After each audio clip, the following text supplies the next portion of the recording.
Hindi na gaanong apektado si Bini Gwen Apuli kahit paulit-ulit siyang tinatawag ng bashers na patay gutom. Nagsimula ang bansag na ito noong sumali siya sa Pinoy Big Brother 8 Batch 3, kung saan madalas siyang nakikitang kumakain sa loob ng bahay ni Kuya. Hanggang ngayon, dala pa rin niya ang mga batikos na masiba at patay gutom na gawa-gawa lang ng mga nambabash. Sa panayam ng Ogie Diaz Inspire sa YouTube, inamin ni Gwen na hindi rin niya maintindihan kung bakit ganoon siya kadalas magutom noon. Ayon sa kanya, hindi ko rin po alam kasi sa PBB mentally kulong ka. Yung food limited, wala nagutom ako. Dagdag pa ni Gwen, tinanggap na niya na may mga taong hindi niya kayang i-please at gagawa ng intriga laban sa kanya at sa kanyang grupo.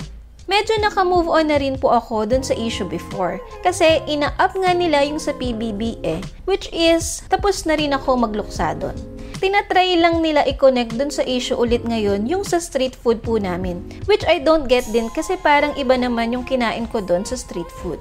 Ang tinutukoy niya ay ang viral vlog ng Bini sa People vs. Food, kung saan tinikman nila ang iba't ibang Pinoy street food. Dito, inakusahan silang maarte at plastic dahil tila lumabas na parang ngayon lang sila nakatikim ng mga pagkaing kalye.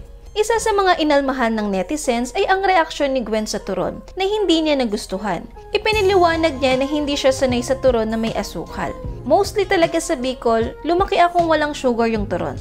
Sa kabila ng mga intriga, ipinakita ni Bini Gwen na kaya niyang lampasan ng mga ganitong issue at mas pinipili na lamang niyang huwag patulan ng mga bashers.